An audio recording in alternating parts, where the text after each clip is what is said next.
E aí, irmãos e irmãs que acompanham Batatinha Comics, finalmente aconteceu. Alguns de vocês já deixaram aí nos comentários essa recomendação para mim e eu finalmente li Conan, começando por esse ônibus aqui, ó. Rei Conan Omnibus, que a editora Mitos acabou de lançar e mandou aqui para casa. Antes de assistir o vídeo, deixa aí a sua curtida, se inscreve no canal, deixa um comentário, faz tudo isso aí que ajuda o canal e vamos lá ver o que eu achei disso aqui. Bom, galera, como eu falei, eu nunca tinha lido Conan, não li os ônibus da Dark Horse anteriores. A Mitos Editora já lançou 8 ônibus antes desse aqui. E aí, com essa oportunidade aqui, eu pensei, vamos lá, né? Vamos ver se esse ônibus aqui funciona como uma introdução ao personagem, se eu posso ler isso aqui não tendo lido nada do personagem até agora e sair com uma boa experiência. E a verdade é que a experiência é fantástica, fantástica. Isso aqui é sensacional, muito bom mesmo. Mas o que tem aqui? Antes de eu entrar nos detalhes do porquê que Conan é fantástico e me fisgou completamente com esse ônibus aqui. Aqui a gente tem 4 minisséries, sendo 2 delas adaptações diretamente do texto do Robert E. Howard, que é o criador do personagem, é a Cidadela Escarlate e a Fênix na Espada, e depois 2 histórias criadas pelos autores aqui para Dark Horse, que é Conan e o Deus da Meia-Noite e Os Demônios de Kitai. Na primeira história a gente tem a arte do Tomás de Orello e também repete isso na segunda história, também com arte do Tomás de Orello. Elas são histórias ambas adaptadas do Robert E. Howard, como eu falei, né? E então elas têm além da arte manter essa coesão, as 2 histórias são parecidas, tem uma estrutura narrativa parecida também, ambas possuem um frame, uma narrativa frame, que é o Conan numa avançada idade, já grisalho, contando aventuras do passado dele, mas já quando era rei. Então aqui todas as histórias, mesmo quando o Conan é mais novo e ele mais velho, são do período em que ele já era rei da Aquilônia, mas eu vou chegar lá. Depois a gente tem a terceira história, que é O Deus da Meia-Noite, desenhada pelo Will Conrad, e por último, Os Demônios de Kitai, desenhadas pelo Paul Lee. E aqui a gente tem no roteiro o Akira Yoshida, e em Deus da Meia-Noite o Joshua Dysart. Joshua Dysart, para quem reconheceu aí o nome, trabalha também no Mignola Verse, trabalhou naquelas edições do BPDP 1946, 7, 8, por ali. Já as 2 primeiras histórias são escritas pelo Timothy Truman, que fez bastante coisa para esse universo do Conan da Dark Horse naqueles outros 8 ônibus que a Mitos já lançou aqui no Brasil.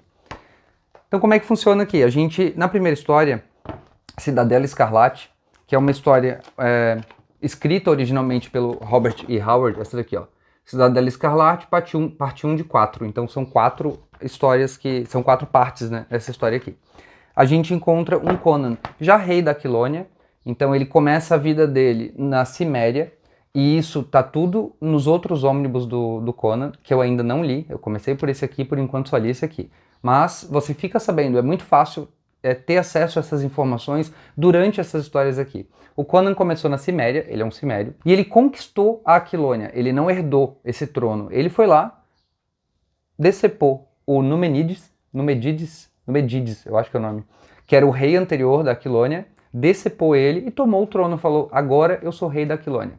E assim ficou, e aqui são as histórias que a gente acompanha com ele como rei da Aquilônia.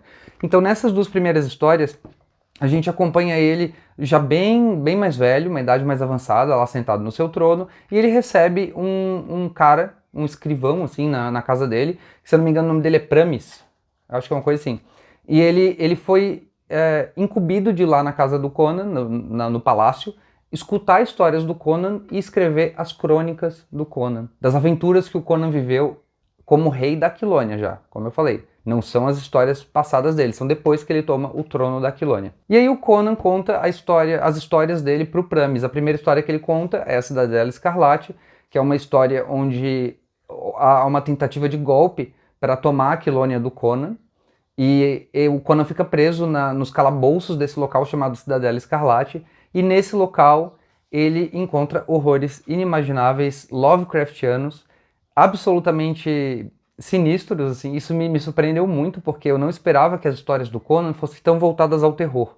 Eu não li as outras, mas esse ônibus aqui, todas as histórias são voltadas ao terror, ao sobrenatural, criaturas monstruosas, deuses antigos, coisas abissais, Lovecraftianas mesmo, tanto na sua natureza, tanto no conceito de um ser Lovecraftiano, do medo do desconhecido, de deuses antigos que são tão maiores do que a humanidade, são tão além disso que para eles a humanidade é uma formiguinha, assim, um formigueiro que não faz diferença se vive, se morre, é isso. Então tudo isso, todos esses conceitos Lovecraftianos estão aqui. Isso vem lá do Robert Howard, que era amigo, contemporâneo, claro, do Lovecraft, amigo, escreveu contos que se passam no mitos de Cthulhu e nos próprios contos da Era Iboriana, que é o passado onde se passa essas histórias do Conan, também colocou ali mitos Lovecraftianos da sua própria moda, né, o seu próprio estilo. Então, cara, isso aqui é muito foda mesmo. Eu tava esperando porradaria medieval, né, medieval entre aspas, mas de fantasia, de capa e espada, de feitiçaria, esse tipo de coisa, mas não tão voltados ao terror e muito menos tão Lovecraftianos quanto o que eu encontrei nesse encadernado aqui, que me surpreendeu demais. E aí, nesse primeiro volume, acontece isso, né? O Conan tá, nessa primeira história, perdão. Acontece isso, o Conan tá preso na Cidadela Escarlate, ele acaba se unindo a um feiticeiro muito antigo, que está lá há muito mais tempo do que ele, e com isso consegue a ajuda desse feiticeiro para acabar com esse golpe que a Aquilônia tá levando. Ele consegue voltar a Aquilônia para enfrentar o inimigo dele, que é um feiticeiro, um necromante da Estígia.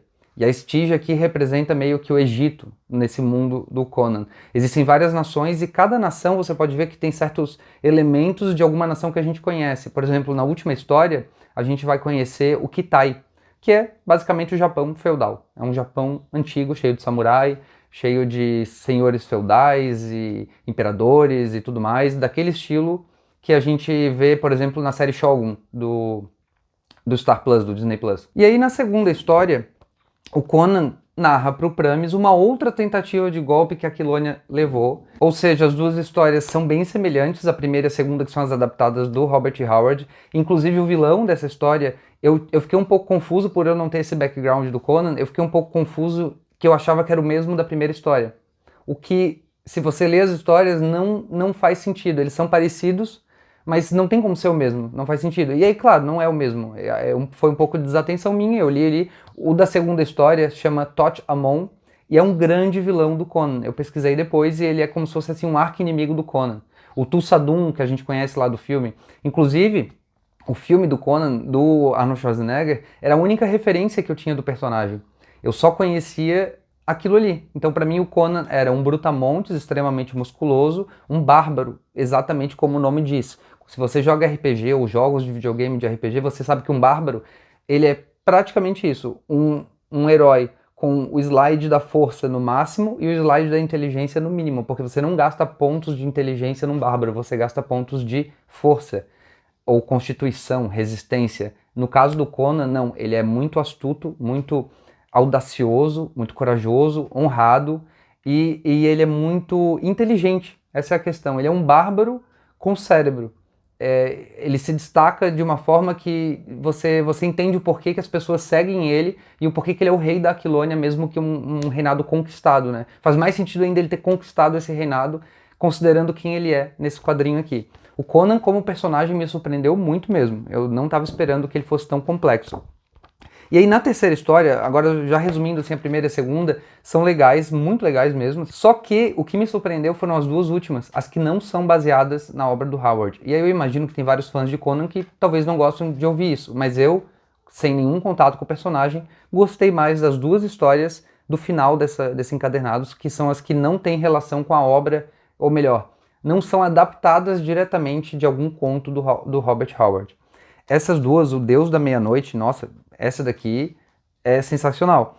O Conan vai invadir a Estígia por causa de algo que acontece com a família dele. Ele é casado, ele tem uma rainha, essa rainha tá grávida e um feiticeiro aparece lá, um feiticeiro estígio, aparece no palácio do Conan com a premissa de fazer um negócio, de abrir uma ponte ali de diplomacia entre eles, e o Conan não cai nessa história desse estígio aí e dá um fim nele lá, manda ele embora. Só que acontece uma coisa com a família do Conan e ele fala, então tá, então aqui acabou a diplomacia, e ele reúne todo o exército dele, da Aquilônia, um exército gigantesco mesmo, coloca lá nos navios, atravessa o oceano para ir para Estígia. E ele tem a ajuda do Palantídes aqui, que é como se fosse o general dele.